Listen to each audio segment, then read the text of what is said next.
Hello there, international movie fans, and welcome to the very first episode of What to Watch. In What to Watch, we give you our suggestions of what we think you should watch this month for holiday or this weekend.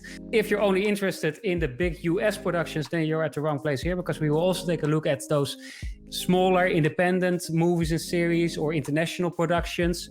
So if you want to know more about those, but of course also those US productions that are bigger, don't forget to subscribe to our channel and like if you like it. And then we will now get into what to watch this February.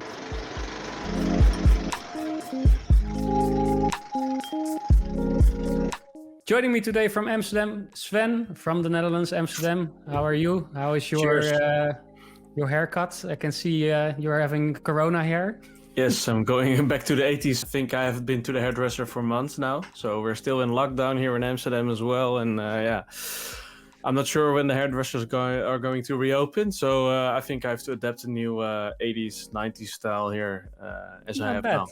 Not bad. It might become the new trend also when the lockdowns are over. It might be. Okay, Sven, here's what we're going to do today. This is the first time we do this, of course, but we're going to do this each week. We made a selection, each of us, of things we think is worth watching. We think, of course, because we didn't see it yet, but that, piqued our interest when we looked into it. Each of us selected some things. We're going to pitch those to the viewers, you, but also to each other. Then I'm going to give the honors to you to pitch the first one. Which will be the first one for you? Strip Down, Rise Up documentary. We're about to embark on a 6-month journey where we'll reconnect with our bodies through sensual movement. Shall we move? Pole can be so many different things to so many different people. Here's why I think this documentary can be interesting. We Europeans, so Americans probably as well, know pole dancing is an erotic expression in a strip or nightclub as you have them here in Europe.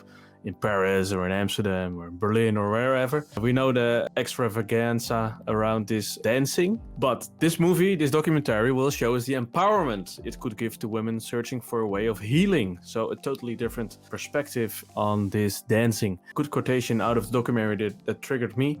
It's not about feeling pretty, it's about feeling powerful. I think afterwards we could have a different look upon pole dancing.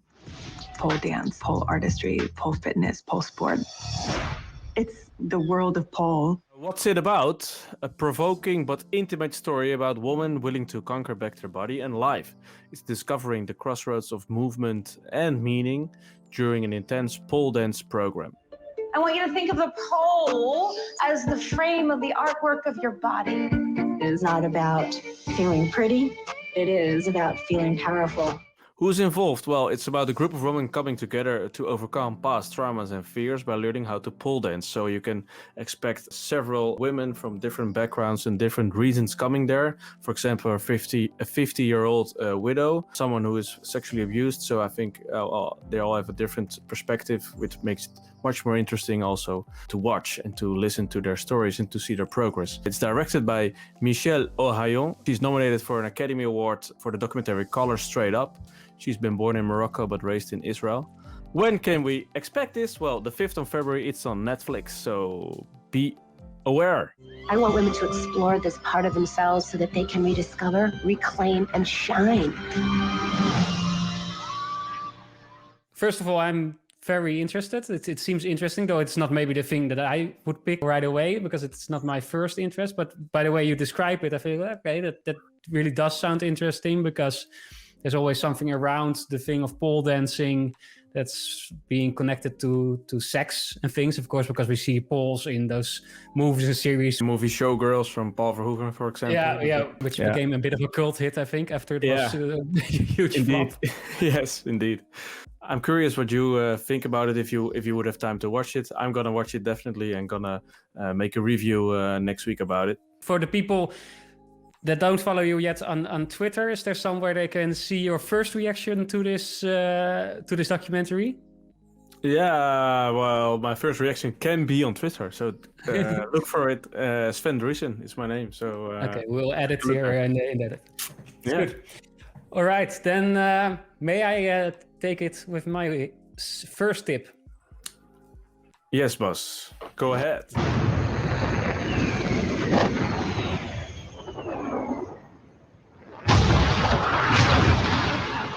So the first thing I think you should watch this February is the upcoming German sci-fi series, Netflix sci-fi series, Tribes of Europa.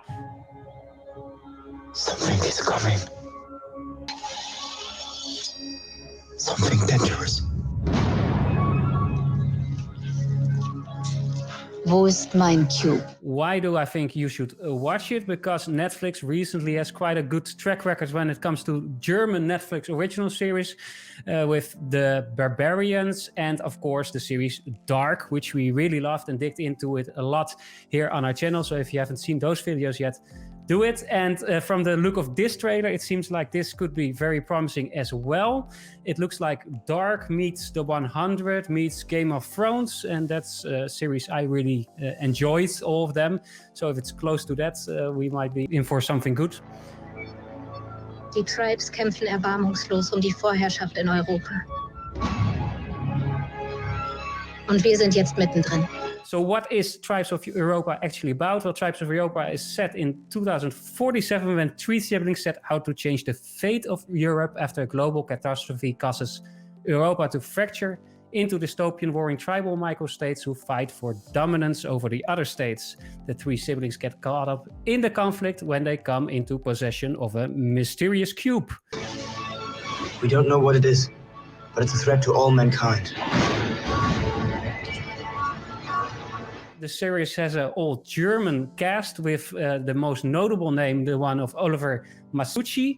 And he's the guy that played in Dark the role of Ulrich. So we got someone from Dark also involved in this series, just as well as the VFX studios that was involved with Dark is also involved with this series. The series is directed by Philipp Koch and Florian Baxmeyer, both German directors who are directing since the beginning 2000s or something.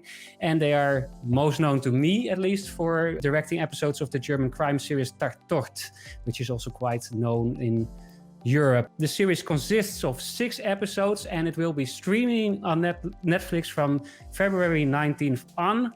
So Tribes of Europa is my first watch tip for February. Watch it and I will keep an eye on it on our channel.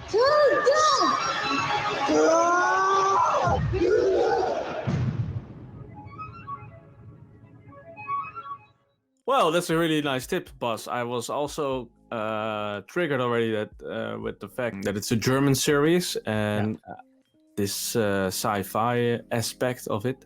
It might be a bit more, from what I get from the trailer, it might be a bit more aimed on younger audiences. It might be, I'm not sure.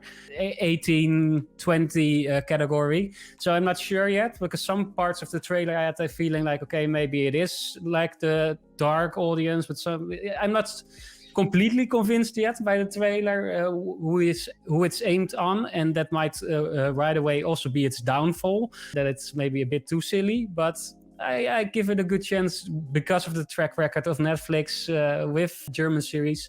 I think like this is definitely worth giving a chance, at least. Yeah. I'm looking forward because I think, also the historical part, I'm also curious about if they will use a lot of elements of European tribes of the past. I think that's going to be interesting. So my watch tip for February, Tribes of Europa. Sven, you have another one? I have another one. It's called Pelé.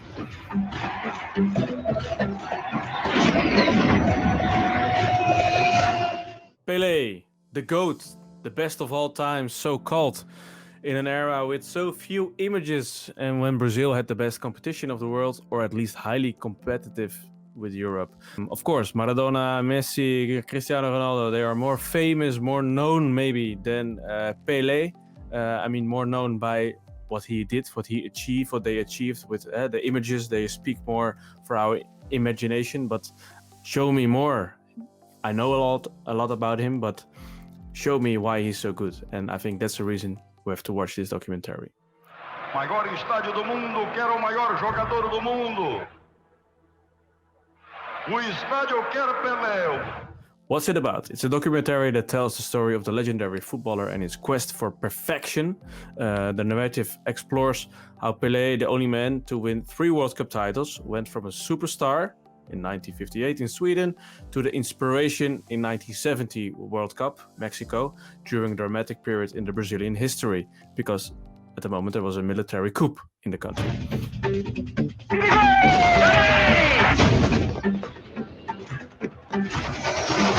Who's involved? In addition to the unprecedented access to Pelé, the film features stunning archive footage, always nice, always great. The more archive, the better. And interviews with legendary ex-teammates such as Zagallo, Jairzinho, and Rivellino. It's directed by Ben Nicholas, an Australian actor, if I'm not right or wrong, and David Tryhorn, who is really famous for a lot of sports documentaries being broadcasted in cinemas as well, like Resurfacing about Andy Murray, Kenny, and many more. So I think it's a really good crew who digged into this topic, and it's who's taking care of this story and these images and all these possibilities you have with Pelé, because of course his story is huge and wide and broad. How to put that in 1.5 or 2 hours, that's a challenge, but I think these guys, they know how to do that stuff. When is it going to be released? The 23rd of February on Netflix International. Now we know why they call this man the king. Sounds very interesting, Sven. It's no surprise for me that you picked this documentary. I also saw that it was coming, and I'm also interested. But you, especially as I know you, have something with Brazil. Why? Yeah, futebol. Gee. Yeah, I was in Brazil 3 times, traveling, but also working. I made some footage as a sports journalist, as a director.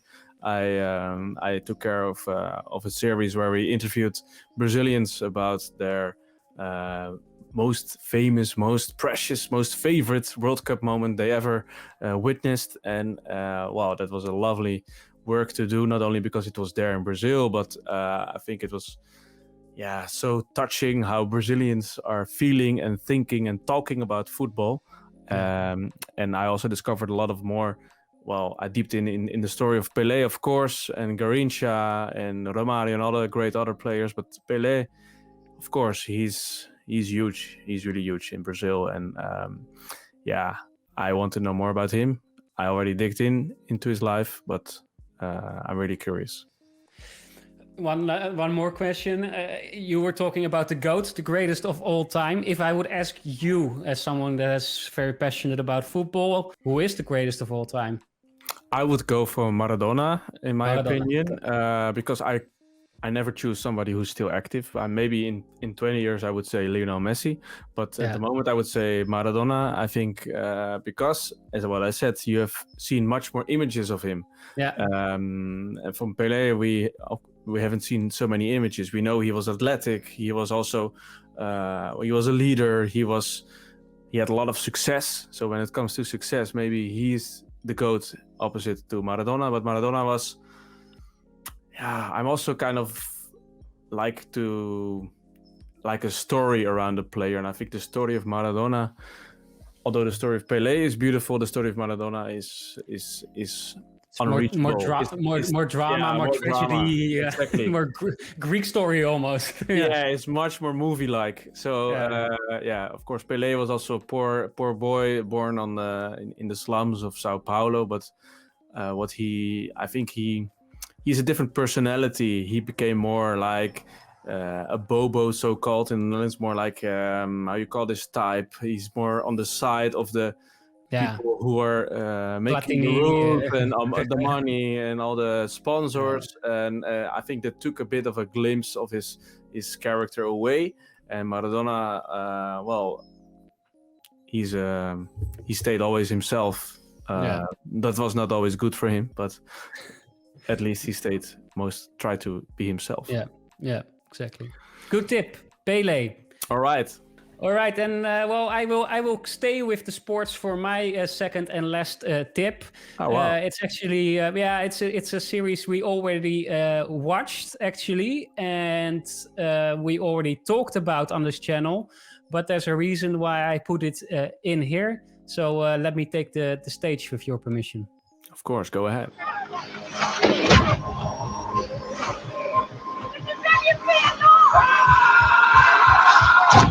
My second watch series is the one that we already watched on this channel, but I want to give now the viewers outside of Europe also some more information on the series, because it's going to be released on HBO later this month outside of Europe, and it's the Swedish series Beartown. Vet du hur man ser skillnaden mellan rovdjur och flyktdjur? Det här är vår chans. Jag behöver dig, Kevin.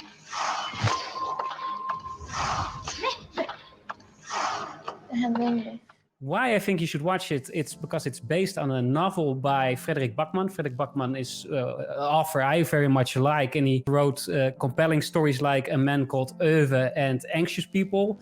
And another one of those novels that is very good is Beartown. All his novels are very suitable for the screen, with A Man Called Ove that was nominated for the Academy Awards, and Anxious People is being made into a series by Netflix later this year. So his novels are very good for the screen. What I liked about the series Beartown is that it gets across the atmosphere of the novel very well, the atmosphere of this small town somewhere up in the north of Sweden, with the smokes of the factory where everybody works. He did that very well in the series. Det finns bara en sak bocken kräver. Vet ni vad det är? Allt. So what's this series actually about? With a small town junior ice hockey team having a shot at winning Sweden's national semifinals, all the dreams of the locals now rest on the shoulders of a handful of teenage boys. This heavy burden becomes the catalyst for a violent act that will leave a young girl traumatized and the town in turmoil. Accusations are made, and like ripples on a pond, they travel through Beartown, leaving no resident unaffected. The series stars Ulf Stenberg, Aliette Oppheim, Tobias Ziliakus, Miriam Ingrid, and Oliver Dufoker, and is directed by Peter Grönlund. In Europe, you can already watch it on HBO, and later this month it will be released on HBO Max. In the US, February 22nd. I'm not sure if it's also outside of the US that it will be released. I couldn't find anything about it, but it might very well be, since after Europe it now also goes to the US. So I hope everybody worldwide gets the chance to see it, because it's worth it.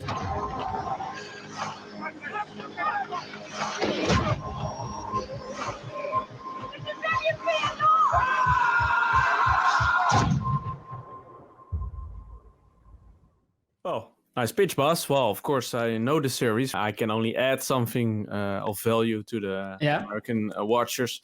And I said, yeah, it's really a nice tip to watch it. Although my, the conclusion I gave, how many stars. How many stars was it? I think I gave 3 of them. I think 3 or 2. Or 4, yeah.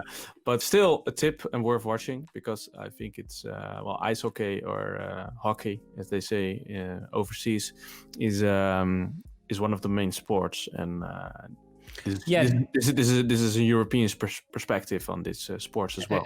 The setting is ice hockey in this small town, but of course the topic that it's all about is very relevant in how we sometimes put our sports heroes too much on a pedestal, so to say, that they think they are really invincible, sometimes a bit too much. And that's a very real life topic also. If you read sometimes into the news, things that happen with sports stars in colleges and those kind of things. So it's also relevant, I think, in a way. It's really relevant. Yeah, and I agree with you. I think I also gave it 3 stars or 3.5 maybe, but I have to say that in the months after we talked about it, it sort of stayed with me, this series. Just think back of it a couple of times. So sometimes you watch a series and you right away, it's out of your memory the day after, because it's completely passable. And I think this had some charm or some quality that stayed with me for some reason. Yeah, it was also a quite dark story. Yeah, that stays mostly with you.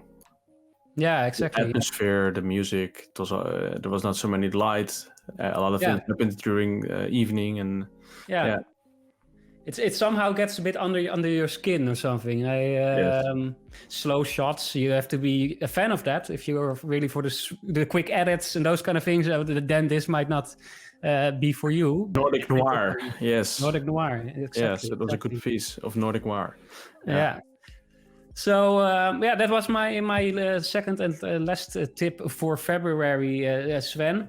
Next week, we're going to talk about what to watch with Valentine. So let us know in the comments what you think people should watch with Valentine. Let us know. Don't forget to subscribe to our channel if you're not subscribed yet and you want to stay updated on everything movies series. And give us a like if you liked what we did over here. Sven? Thank you.